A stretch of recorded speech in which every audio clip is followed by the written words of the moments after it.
I've never grew a more healthier and vibrant parsley in my life.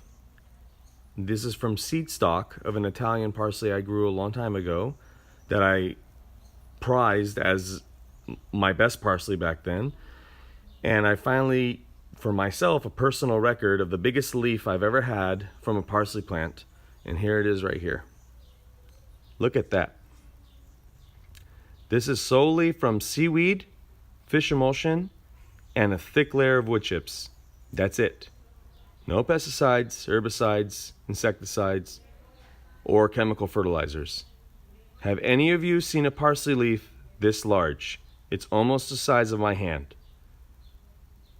It's amazing what we can do if we just focus on nature and what nature does best. Humankind is in the way. Nature knows it all. We know nothing. Happy gardening, everyone. Bye. Okay, like, share, subscribe, and thanks for watching, everyone.